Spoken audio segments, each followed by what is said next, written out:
Hello viewers, welcome to the Grow Telugu YouTube channel. మొట్టమొదటిదిగా market ఎప్పుడైనా వాలటాలిటీకి గురైనప్పుడు, అంటే ఇటీవలే మనం యూఎస్ అండ్ ఇరాన్ మధ్యలో జరిగే ఈ గొడవల వల్ల క్రూడ్ ఆయిల్ యొక్క ధరలు పెరిగిపోవడం, ద్రవ్యోల్బణం పెరిగిపోవడం, ప్రపంచవ్యాప్తంగా ఉండే స్టాక్ మార్కెట్స్ పైన దీని యొక్క ప్రభావం పడిపోవడం, ఇటువంటి టైంలో మీ యొక్క పోర్ట్ఫోలియోలో ఈక్విటీ మ్యూచువల్ ఫండ్స్లో కానీ మీరు ఇన్వెస్ట్మెంట్స్ చేసినట్టయితే తప్పకుండా అక్కడ అందరూ లాసెస్ని ఫేస్ చేయడం, ఇటువంటి పరిస్థితుల్ని ఎప్పటికప్పుడు మనం ఎదుర్కొంటూనే ఉంటాము. స్టాక్ మార్కెట్‌లోని ఒక ఇన్వెస్టర్‌గా అసలు ముందే మార్కెట్ ఎప్పుడైనా డౌన్ టర్న్స్‌కి గానీ, కరెక్షన్స్‌కి గానీ ఇటువంటి తెలియని విషయాల వల్ల ప్రభావితమైనప్పుడు ఎటువంటి మ్యూచువల్ ఫండ్ కేటగిరీస్‌లో నేను గానీ ముందుగానే ఇన్వెస్ట్‌మెంట్స్ చేసుంటే నా యొక్క డౌన్ సైడ్ రిస్క్‌ని నేను ప్రొటెక్ట్ చేసుకోగలిగేదాన్ని కదా! అరెరే! ఎందుకు నేను ఇది మిస్ అయ్యాను అని చాలా వరకు అనుకుంటూ ఉంటాం. అటువంటి మ్యూచువల్ ఫండ్ కేటగిరీస్ ఏమన్నా ఉందా? మన యొక్క డౌన్ సైడ్ రిస్క్‌ని తగ్గించుకునే విధంగా అనంటే ఈ వీడియో ఆ క్వెషన్‌కి ఆన్సర్ అనేది ఇస్తుంది.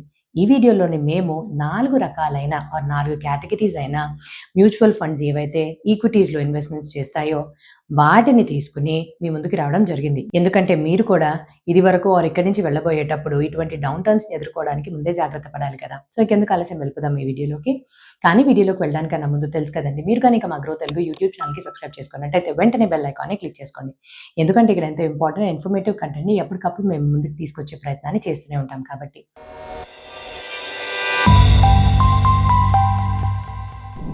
నేను సిఏ హిరణ్మ అండ్ ఈరోజు మనం చూడబోయే టాపిక్ ఏదైతే మ్యూచువల్ ఫండ్ కేటగిరీస్‌కి సంబంధించి డౌన్ సైడ్ రిస్క్‌ని తగ్గించుకునే విధంగా ఎప్పుడైతే మార్కెట్ కొంచెం డౌన్ టర్న్స్‌కి గానీ, కరెక్షన్‌కి గురైందో. మొట్టమొదటి కేటగిరీ ఇందులోని large cap fund. So large cap funds గురించి మీకు నాకు ముందే తెలిసిందే.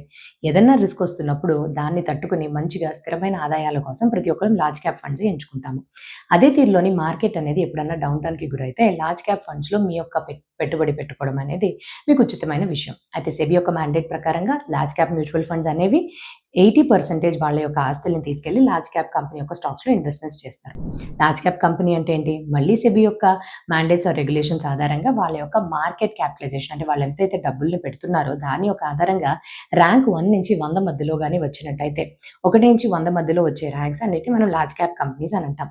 అదే మన ఇండెక్స్ పైన మనం నిఫ్టీ 100 ఇటువంటి కంపెనీస్‌ని గానీ చూస్తే ఆల్రెడీ లిస్ట్ అయిపోయినాయి. ఇవి మనం ఇండెక్స్ కింద కూడా తీసుకుంటాం. అంటే టాప్ 100 కంపెనీస్. సో వీటిలో ప్రత్యేకత ఏంటి? ఏవైతే సెక్టార్స్‌లో ఉంటారో దాంట్లో ప్రత్యేకమైన స్థానం ఉంటుంది. ఫండమెంటల్స్ కొంచెం బలంగా ఉంటాయి. బ్యాలెన్స్ షీట్స్ ప్రకారంగా చూస్తే స్థిరంగా ఉంటాయి. వచ్చే ఆదాయం కూడా స్థిరంగా ఉంటుంది. సో ఇవన్నీ ఉన్నప్పుడు మార్కెట్ అనేది రిస్క్‌లోకి వెళ్ళినప్పుడు ఇటువంటి మ్యూచువల్ ఫండ్స్‌లోని మీరు ఇన్వెస్ట్‌మెంట్స్ చేయడం మీ రిస్క్‌ని తగ్గిస్తుంది. కాకపోతే డౌన్ టర్న్‌కి ఎదురైనప్పుడు మార్కెట్ ఆర్ బేర్ మార్కెట్స్ అని ఏవైతే అంటామో, ఈ బేరిష్ మార్కెట్స్‌లో ఎటువంటి లార్జ్ క్యాప్ ఫండ్స్‌లో వెళ్ళాలి? 2 రకాలు ఉంటాయి. యాక్టివ్ లార్జ్ క్యాప్ ఫండ్స్ ఏవైతే యాక్టివ్‌గా మేనేజ్ చేయబడతాయో అండ్ పాసివ్ ఇండెక్స్ ఫండ్స్ ఏవైతే ఇండెక్స్‌ని నిఫ్టీ 50 అనుకోవచ్చు, లేకపోతే నిఫ్టీ 100 అనుకోవచ్చు. నిఫ్టీ 50 లాంటివి, నిఫ్టీ 100 లాంటివి ఏవైతే ఆల్రెడీ టాప్ 100 కంపెనీస్ ఎన్ఎస్‌సి పైన లిస్ట్ అయి ఉండేదానికి మనకు ఆల్రెడీ ఇండెక్స్ ఉంటుంది. దాన్ని ట్రాక్ చేస్తూ ఫాలో అవుతుందని. కానీ ఇక్కడ బేరిష్ మార్కెట్‌లోని మిమ్మల్ని మీరు ప్రొటెక్ట్ చేసుకోవాలంటే యాక్టివ్‌గా లార్జ్ క్యాప్ ఫండ్స్‌ని ఎంచుకోవడం చాలా ముఖ్యం. ఇప్పుడు మీరు స్క్రీన్ పైన గాని చూసినట్టయితే లార్జ్ క్యాప్ ఫండ్ కేటగిరీలో యాక్టివ్ ఫండ్స్ విషయంలోని టాప్ 3 పెర్ఫార్మింగ్ మ్యూచువల్ ఫండ్స్ ఏవైతే గత 10 సంవత్సరాలకి సంబంధించిన ఆదాయం ప్రకారంగా రిస్క్ అడ్జస్టెడ్ రిటర్న్స్ ప్రకారంగా గాని చూసినట్టయితే మీకు 3 ఇప్పుడు స్క్రీన్ మీద ఫ్లాష్ అవుతాయి. అయితే ఇక్కడ మనం మ్యూచువల్ ఫండ్స్ గురించి చదివేటప్పుడు ఎప్పుడు కూడా ఇంతకు ముందు వీడియోస్‌లో చూసిందేంటి? రిటర్న్స్ ఎలాగిస్తుందని కాదు, రిస్క్ అడ్జస్టెడ్ రిటర్న్స్ అంటే రిస్క్‌తో పాటుగా రిస్క్‌ని సంబంధించి రిస్క్‌ని దాటుకుని ఎంత ఆదాయం ఇస్తుంది అని మనం చెక్ చేసుకోవాలి. సో దానికే షార్పే, సార్టినో రేషియోస్ చాలా ముఖ్యం. షార్పే రేషియోలో 1 అడిషనల్ యూనిట్ ఆఫ్ రిస్క్ తీసుకుంటే ఎంత ఆదాయం వస్తుంది? సార్టినో రేషియోలో 1 unit of down side risk గాని తీసుకున్నట్టయితే ఎంత ఆదాయం వస్తుంది? 2 కూడా రిస్క్‌ని కొలుస్తాయి. అయితే ఈ 3 ఫండ్స్ కూడా దాని యొక్క యావరేజ్‌ని, కేటగిరీని దాటి మంచిగానే Sharpe and Sortino ratios performance ఇచ్చినట్టుగా తెలుస్తుంది. అండ్ అదే తీరులోని upside ratio, downside ratio. Upside అంటే మార్కెట్ అంతా హైయర్‌గా, మార్కెట్ రేంజ్‌లో ఉన్నప్పుడు, మార్కెట్ ర్యాలీ అవుతున్నప్పుడు ఇండెక్స్‌ని దాటుకుని మంచిగా ఈ పర్టిక్యులర్ ఫండ్ పర్ఫార్మ్ చేస్తుందా లేదా అనేది అప్ సైడ్ రేషియో ద్వారా కనుక్కుంటాం. 100 కన్నా ఎక్కువ ఉంటే అది ఉచితం. డౌన్ సైడ్ రిస్క్ అంటే ఎప్పుడైతే మార్కెట్ పడిపోతుందో అప్పుడు మ్యూచువల్ ఫండ్ ఈ కేటగిరీ ఇండెక్స్‌తో పోలిస్తే ఎంతవరకు పడిపోతుందని 100 కన్నా తక్కువ ఉండడం ఉచితం. సో ఇక్కడ గాని మీరు చూసినట్టయితే Canara Robeco large fund investment and Invesco వాళ్ళ యొక్క లార్జ్ క్యాప్ ఫండ్ ఈ 2 కూడా డౌన్ సైడ్ రిస్క్ మార్కెట్‌తో పోలిస్తే బెటర్‌గా ఉంది. ఇది మొట్టమొదటిది. రెండో కేటగిరీకి గాని వస్తే flexi cap funds. So flexi cap funds అంటే మనందరికీ తెలిసిందే. సెబీలో ఇక్కడ ఆంక్షలు అనేవి పెద్దగా లేకపోయినప్పటికీ కూడా మార్కెట్ క్యాపిటలైజేషన్ ఆధారంగా ఆర్ ఇతర నిర్ణయాలను బట్టి కూడా ఇందులోని ఇన్వెస్ట్మెంట్స్ అనేవి రెస్ట్రిక్టెడ్‌గా అంతగా ఉండవు. Large cap, mid cap and small cap స్టాక్స్‌లోని మనం ఈ పర్టిక్యులర్ ఫ్లెక్సీ క్యాప్ ఫండ్ ద్వారా ఈ ఫండ్ ఇన్వెస్ట్మెంట్స్ అనేవి చేస్తాయి. కాకపోతే ఎక్కువగా ఎక్స్‌పోజర్ అనేది మనకి లార్జ్ క్యాప్ ఫండ్స్‌లోనే ఉండాలి కాబట్టి అక్కడ మనకి మార్కెట్ డౌన్ టర్న్స్ అయినప్పుడు ఆటోమేటిక్‌గా అది బ్యాలెన్స్ అయిపోద్ది. కానీ రికవరీ ఫేజ్‌లో వచ్చినప్పుడు ఇక్కడ వీళ్ళకి ఫండ్ మేనేజర్స్‌కి కొంచెం ఫ్రీడమ్ అనేది దొరుకుతుంది. సో, ఇక్కడ నేను లార్జ్ క్యాప్ ఫండ్ నుంచి నా ఎక్స్‌పోజర్‌ని తగ్గించుకుంటూ mid cap and small cap కేటగిరీలో నా ఎక్స్‌పోజర్స్ పెంచుకున్నప్పుడు ఇది చాలా బాగా నాకు మంచి ఆదాయాన్ని తెచ్చిపెడుతుంది. పెర్ఫార్మెన్స్ పరంగా కూడా బావుంటుంది. సో, ఫ్లెక్సీ క్యాప్ ఫండ్స్ అనేవి న్యాచురల్‌గా మీకు ఒక ప్రొటెక్షన్ లాంటిదే. మార్కెట్ ఎప్పుడైతే బేరిష్‌గా మారిపోతుందో సో, అప్పుడు ఇందులోని ఎటు కూడా లార్జ్ క్యాప్ స్టాక్స్‌కి లేకపోతే లార్జ్ క్యాప్ కంపెనీస్‌కి ఎక్స్‌పోజర్ ఎక్కువగా ఉంటుంది కాబట్టి దాని నుంచి ప్రొటెక్షన్ అనేది హోల్డ్ చేస్తూ mid cap and small caps అంత ఎక్కువగా పెర్ఫార్మెన్స్ చేయకపోయినా ఒక షాక్ అబ్జార్బర్ లాగా దాని నుంచి పెర్ఫార్మెన్స్‌ని అయితే తీసుకొని చేస్తుంది. అయితే మీరిప్పుడు స్క్రీన్స్ మీద గాని చూసినట్టయితే మీకు ఈ పర్టిక్యులర్ ఫ్లెక్సీ క్యాప్ ఫండ్ కేటగిరీస్‌లోని top 3 performing flexi cap funds గత 10 సంవత్సరాల యొక్క ఆదాయం అండ్ రిస్క్ అడ్జస్టెడ్ రిటర్న్స్‌లో గాని చూసినట్టయితే మీకు 3 అక్కడ తెలిసే flexi cap funds Quant, Parag Parikh and JM flexi cap funds ఇక్కడ మీకు తెలుస్తున్నాయి. సో వీళ్ళ రేషియోస్ ప్రకారం గాని చూసినట్టయితే 3 మ్యూచువల్ ఫండ్స్ కూడాను కేటగిరీని మరియు బెంచ్ మార్క్‌ని దాటుకొని మంచిగానే షార్ప్ అండ్ సార్టినో రేషియోస్ అయితే ఇచ్చినాయి. డౌన్ సైడ్ రిస్క్ ప్రకారంగా కూడా ఈ మార్కెట్‌ని అవుట్ పెర్ఫార్మ్ చేశాయని అర్థమవుతుంది. మూడవ category of mutual funds value funds. అయితే వాల్యూ ఫండ్స్ గురించి చెప్పాలి అని అంటే ప్రత్యేకంగా వాల్యూ ఫండ్స్ అంటే పేరు నుంచి మనకి దీని యొక్క investment strategy value investment strategy కింద భావిస్తారు. అయితే వాల్యూ ఇన్వెస్టింగ్ స్ట్రాటజీ అంటే ఏంటి? ఎవరైతే ఫండ్ యొక్క మేనేజర్స్ ఉంటారో వాళ్ళు ఎటువంటి కంపెనీలో ఆసక్తి చూపిస్తారో ఎటువంటి కంపెనీలు వెతుకుతారంటే దేని యొక్క స్టాక్ ప్రైజెస్ ఆ కంపెనీ యొక్క అసలైన వాల్యూ ఆర్ ఇంట్రిన్సిక్ వాల్యూ అని అంటాం కదా దానికన్నా తక్కువలో ట్రేడ్ అవుతుంది. అంటే తాత్కాలికమైన రీజన్స్‌కి సెక్టార్‌లో కొన్ని అవకతవకల వల్ల మార్కెట్ మొత్తం తాత్కాలికంగా ఏదన్నా ఒక డౌన్ టర్న్‌కి గురయడం వల్ల కానీ అది తప్పితే ఈ పర్టిక్యులర్ కంపెనీలో ఆల్రెడీ వాళ్ళు చేస్తున్న బిజినెస్‌లోని మెచ్యూర్డ్‌గా ఎంతో కొంత ప్రెజెన్స్‌ని సంపాదించుకున్న కంపెనీస్‌గానే వ్యవహరిస్తున్నారు. కానీ ఇప్పుడు వాళ్ళ యొక్క స్టాక్ ప్రైస్ అనేది కొన్ని కారణాల వల్ల అది కూడా టెంపరరీ రీజన్స్ వల్ల తక్కువలో ట్రేడ్ చేస్తున్న అటువంటి కంపెనీస్‌ని వెతుకుతారు.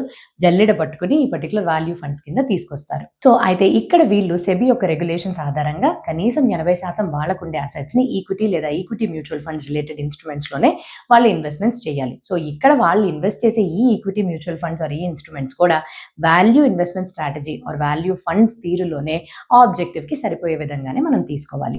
సో నెక్స్ట్ అసలు ఎటువంటి ఇండస్ట్రీస్‌ని ఆర్ ఎట్లాగే ఈ స్టాక్స్‌ని కనిపెడతారు? ఫండ్ మేనేజర్స్‌కి చాలా ప్రత్యేకమైన విషయాల్ని పరిగణనలోకి తీసుకుంటారు. సో ముఖ్యంగా గాని చూసినట్టయితే ఇప్పుడు పీఈ రేషియో తక్కువగా ఉండేది, పీబీ రేషియో కొంచెం తక్కువగా ఉండేది, క్యాష్ ఫ్లోస్ మాత్రం స్థిరంగా ఉండేది, బ్యాలెన్స్ షీట్‌ని మళ్ళీ అటు ఇటు క్షుణ్ణంగా పరిశీలించి ఎంత అప్పు ఉంది, మేనేజబుల్ లెవెల్స్‌లో ఉందా లేదా, సో ఇటువంటి కొన్ని విషయాల్ని ఏవైతే ఆ బిజినెస్‌ని ఆర్ వ్యాపారాన్ని తీసుకెళ్లడానికి కొంచెం బలమైన సంకేతాలు ఉంటాయో అటువంటి వాటి మీద వాళ్ళొక ఐడియాని ఫామ్ చేస్తారు. సో అక్కడ గాని వాళ్ళు కన్విన్స్ అయితే ముందుకు వెళ్తారు. ఉదాహరణకి కోవిడ్-19 టైంలో హాస్పిటాలిటీ రంగానికి సంబంధించిన అన్ని కంపెనీస్ యొక్క స్టాక్స్ మనం క్రాష్ అవ్వడం చూసాం. కానీ దాని తర్వాత మళ్ళీ తిరిగి వేగాన్ని పుంజుకున్నాయి కదా.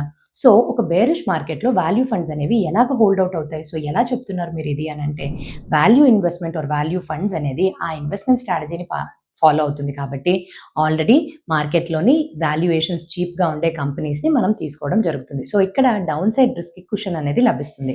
ఎలా కుషన్ లభిస్తుంది? సో నేను ఇదివరకు చెప్పినట్టుగానే వీళ్ళు ఆల్రెడీ ఒక మెచ్యూర్డ్ అండ్ ఎస్టాబ్లిష్డ్ బిజినెస్‌లే. తాత్కాలికమైన కారణాల వల్ల వీళ్ళ స్టాక్ ప్రైజెస్ అనేవి డిస్కౌంట్‌లో ట్రేడ్ అవుతుంది. కానీ యాక్చువల్ ఆర్ ఇంట్రిన్సిక్ వాల్యూ దానికన్నా ఎక్కువే ఉంటుంది. సో ఇటువంటి ఎక్స్‌పోజర్ అనేది వీళ్ళకి ఎక్కువ ఉన్నప్పుడు డౌన్ సైడ్ రిస్క్‌ని వీళ్ళు బెటర్‌గా మేనేజ్ చేసుకోగలరు. అండ్ అందులోని ఇటువంటి కంపెనీస్ రెగ్యులర్‌గా డివిడెండ్స్ కూడా ఇచ్చే ఒక క్యారెక్టరిస్టిక్ గా మనం చూడొచ్చు. అండ్ అందులోని బుల్ మార్కెట్ ఎప్పుడైతే మార్కెట్ బుల్లిష్ ఫేజ్ లోకి వెళ్ళి రేజింగ్ లో ర్యాలీ అవుతుందో అప్పుడు ఈ వాల్యూ ఫండ్స్ అనేవి మన యొక్క ఇండెక్స్ కన్నా అండర్ పర్ఫార్మే చేస్తాయి. సో మీకు గత 10 సంవత్సరాల యొక్క returns and risk adjusted returns ప్రకారంగా కానీ చూసినట్టయితే టాప్ 3 మ్యూచువల్ ఫండ్స్ ఈ పర్టికులర్ వాల్యూ ఫండ్స్ కేటగిరీ విషయానికి వస్తే JM value fund, Nippon India value fund, HSBC వాళ్ళు. సో ఈ 3 కూడా వాళ్ళ యొక్క రేషియోస్ అన్ని కూడా బాగానే పర్ఫామ్ చేసినాయి. కాకపోతే కొద్దిగా డౌన్ సైడ్ రిస్క్ మాత్రం మనము మార్కెట్ కన్నా ఇవి కొంచెం ఎక్కువగా పడిపోవడం మనం చూసాము.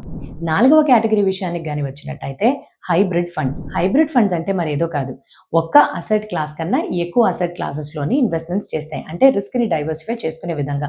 మనకి తెలిసిన asset classes equity and debt. So ఈ రెండిట్లో కాంబినేషన్గా వాళ్ళు ఇన్వెస్ట్మెంట్స్ చేస్తారు. ఇందులోని బేరిష్ మార్కెట్కి సరిపోయే విధంగా హైబ్రిడ్ ఫండ్స్ ఏమన్నా ఉన్నాయంటే 2 categories, balance advantage funds and multi asset allocation funds. So ఈ బ్యాలెన్స్డ్ అడ్వాంటేజ్ ఫండ్స్ విషయానికి కానీ వస్తే దీన్ని మనం డైనమిక్ అసెట్ అలొకేషన్ అని కూడా అంటాము. సో మార్కెట్ యొక్క కండిషన్స్ ఆధారంగా ఈ ఫండ్ని మేనేజ్ చేస్తున్న మేనేజర్స్ వాళ్ళు వాళ్ళ యొక్క ప్రపోర్షన్ అంటే ఈక్విటీ అండ్ డెట్ లో పెట్టుకున్న ప్రపోర్షన్ ని మారుస్తూ వస్తూ ఉంటారు. కాకపోతే ఇక్కడ మేజర్ అబ్జెక్టివ్ ఏంటి అని అంటే బై లో సెల్ హై. తక్కువలో కొని ఎక్కువలో అమ్మడం మాత్రమే వీళ్ళ యొక్క స్ట్రాటజీ. దానికి సరిపోయే విధంగా ఇప్పుడు ఎలాగైతే మార్కెట్ యొక్క కండిషన్స్ మారుతూ ఉంటుందో, మార్కెట్ ర్యాలీ అవుతున్నప్పుడు ఈక్విటీ యొక్క ఎక్స్‌పోజర్ తగ్గించుకోవడం, మార్కెట్ కరెక్షన్‌లోకి వెళ్ళినప్పుడు ఈక్విటీ యొక్క ఎక్స్‌పోజర్ పెంచుకోవడం. సో ఇటువంటి డెసిషన్స్‌ని వీళ్ళు అప్పటికప్పుడే మార్కెట్ యొక్క కండిషన్ ప్రకారంగా తీసుకోవడం జరుగుతుంది. సో ఇక్కడ కూడా మళ్ళీ వీళ్ళు ఎటువంటి విషయాల్ని పరిమితిలోకి తీసుకుంటారు, PE ratio, PB ratio, dividend yield అసలు ఎలాగుంది అండ్ ఈ కంపెనీ యొక్క క్యాష్ ఫ్లోస్ అండ్ పాస్ట్‌లోని ఎలా పెర్ఫార్మ్ చేశారు. సో ఈ అన్ని విషయాల్ని వీళ్ళు తీసుకున్న తర్వాతే ఒక నిర్ణయానికి వస్తారు. సో ఇటువంటి ఫండ్స్ వల్ల అంటే బ్యాలెన్స్డ్ అడ్వాంటేజ్ ఫండ్స్ వల్ల బేర్ మార్కెట్‌లో ఏవైతే రిస్క్ ఉంటుందో, ఇప్పుడు నేను చెప్పిన ఇక్కడ మ్యూచువల్ ఫండ్ కేటగిరీస్ వల్ల పూర్తిగా రిస్క్‌ని ఎలిమినేట్ చేయలేం. కానీ ఒక మంచి చక్కటైన పద్ధతిలోని దీన్ని మనం మేనేజ్ చేసుకోగలం. ఇప్పుడు స్క్రీన్ పైన చూసినట్టుగా అయితే టాప్ 3 బ్యాలెన్స్డ్ అడ్వాంటేజ్ ఫండ్ ఈ హైబ్రిడ్ ఫండ్ కేటగిరీలోనే గత 10 సంవత్సరాల యొక్క రిటర్న్స్ అండ్ దాని ప్రకారంగా రిస్క్ అడ్జస్టెడ్ రిటర్న్స్ ప్రకారంగా ఏమున్నాయి అనేది మీకు తెలుస్తుంది కదా. సో ఇక్కడ రేషియోస్ పరంగా అన్ని చూసుకున్నప్పటికీ కూడా ఫండ్స్ ఈ particular funds benchmark and category యావరేజ్ని దాటుకుని బాగానే పర్ఫామ్ చేస్తున్నాయి. రెండవ కేటగిరీ హైబ్రిడ్ ఫండ్స్లోనే మల్టీ అసెట్ అలొకేషన్ ఫండ్స్. ఇక్కడ ఏంటనంటే 2 కేటగిరీస్ మాత్రమే కాకుండా మినిమం 3 కేటగిరీస్లో అంటే సెబీ యొక్క రెస్ట్రిక్షన్స్ ఆర్ రెగ్యులేషన్స్ ఆధారంగా ప్రతి ఒక్క ఇన్వెస్ట్మెంట్ క్లాస్లో కనీసం 10% వీలేకుండా అసెట్స్ని ఇన్వెస్ట్ చేయాలి. ఈక్విటీస్ అవ్వచ్చు, యూజువల్గా కానీ మనం చూసుకుంటే ఈక్విటీస్ అవ్వచ్చు, డెట్ అవ్వచ్చు, commodities like gold and silver. కాకపోతే ఇంకొన్ని ఎంఏఏఎఫ్ ఫండ్స్ ఏం చేస్తాయి అని అంటే ఇంటర్నేషనల్ అంటే మనకి నేషనల్ కాకుండా ప్రపంచవ్యాప్తంగా ఉండే స్టాక్ మార్కెట్స్ మీద అవగాహన, దాని యొక్క రిజల్ట్ అండ్ దాని యొక్క అడ్వాంటేజెస్ అనుభవించడానికి కోసం ఇంటర్నేషనల్ ఫండ్స్ అండ్ స్టాక్స్లో కూడా వీళ్ళు ఇన్వెస్ట్మెంట్స్ అనేవి చేస్తుంటారు. సో ఇలా చేయడం వల్ల ఏంటి లాభం? ఎప్పుడు కూడా మీరు first allocation equities and gold మధ్యలో కానీ చూసినట్టయితే మీ రిస్క్ చాలా వరకు తగ్గిపోతుంది. ఈక్విటీ మార్కెట్ బాగా పర్ఫామ్ చేసినప్పుడు గోల్డ్ పోర్ట్ఫోలియో కొంచెం తక్కువ పర్ఫార్మెన్స్ ఇస్తుంది. అండ్ ఈక్విటీ మార్కెట్స్ చాలా తక్కువ వెళ్ళిపోయినప్పుడు గోల్డ్ అనే ఇన్వెస్ట్మెంట్, దీని నుంచి వచ్చే ఆదాయం అనేది పెరిగిపోతుంది. సో ఇవి రెండు నెగటివ్లీ కోరిలేటెడ్. ఇలాగా మీ యొక్క పోర్ట్ఫోలియోలోని మీరు పెట్టుకునే అసెట్ క్లాసెస్ ఒకదాంతో ఒకటి పొంతన లేకుండా ఆర్ ఆపోజిట్ డైరెక్షన్లో పర్ఫామ్ చేస్తే నెగటివ్ కోరిలేటెడ్ అని అంటాం. నెగటివ్ కోరిలేషన్ ఉండే అసెట్ క్లాసెస్లో ఇన్వెస్ట్మెంట్స్ చేయడం చాలా ముఖ్యం రిస్క్ని మనం తగ్గించుకోవడానికి. అలానే మన యొక్క మార్కెట్ ఇండెక్స్ అయిన నిఫ్టీ 50 ఆర్ నిఫ్టీ 500ని తీసుకెళ్లి మనం యూఎస్ స్టాక్ మార్కెట్ యొక్క ఇండెక్సెస్ అయిన S&P 500 అండ్ నాస్డాక్ 100తో పోలిస్తే ఇక్కడ కూడా రిలేషన్ ఆర్ ఆ కోరిలేషన్ అనేవి చాలా తక్కువ ఉంటాయి. సో అంటే ఏంటి, ఇంటర్నేషనల్ మార్కెట్స్ ఎప్పుడైనా మంచిగా పర్ఫామ్ చేస్తుంటే దాని నుంచి మనం లాభం అనేది పొందుతూ మన పోర్ట్ఫోలియో డొమెస్టిక్ మార్కెట్లో కూడా కొద్దిగా అటు ఇటుగా ఉన్నప్పుడు అక్కడి నుంచి వచ్చే లాభాలు ఇక్కడిని సెట్ ఆఫ్ చేస్తాయి. సో ఇదే తీరులో కానీ మల్టీ అసెట్ అలొకేషన్ ఫండ్స్కి టాప్ 3 పర్ఫార్మింగ్ ఫండ్స్ ఈ కేటగిరీలోని దాని యొక్క 10 years రిటర్న్ ఆధారంగా అండ్ రిస్క్ అడ్జస్టెడ్ రిటర్న్స్ ప్రకారంగా కానీ చూసినట్టయితే మనకి ఇప్పుడు స్క్రీన్స్ పైన ఫ్లాష్ అవుతుంది కదా. సో ఇదండి ఏవైతే ఒక బేరిష్ మార్కెట్లోని మీ యొక్క పోర్ట్ఫోలియోని కాపాడుకునే విధంగా ఎటువంటి మ్యూచువల్ ఫండ్ కేటగిరీస్లో మీరు ఇన్వెస్ట్మెంట్స్ చేయాలనేవి. అయితే ప్రతి ఒక్క 4 కేటగిరీస్ గురించి చూసాము. ఆ 4 కేటగిరీస్లో టాప్ 3 పర్ఫార్మింగ్ ఫండ్స్ని వాటి ఫ్యాక్ట్స్ యొక్క ఆధారంగా తీసుకురావడం జరిగింది. కాకపోతే ఇది మీ రికమెండేషన్ కింద మాత్రం అస్సలు ఆలోచించకుండా ఇటువంటివి మీ పోర్ట్ఫోలియోలో ఆల్రెడీ ఉన్నట్టయితే కమెంట్ సెక్షన్లో తెలియపరచడం మర్చిపోకండి. ఇంకెవరికైనా యూస్ఫుల్గా ఉంటుంది అని అంటే తప్పకుండా దీన్ని షేర్ చేయడం కూడా మర్చిపోకండి. ఆన్ దట్ నోట్ ఇంకా మంచి వీడియోతో మీ ముందుకు రావడానికన్నా ముందు have happy and very safe investment. Thank you.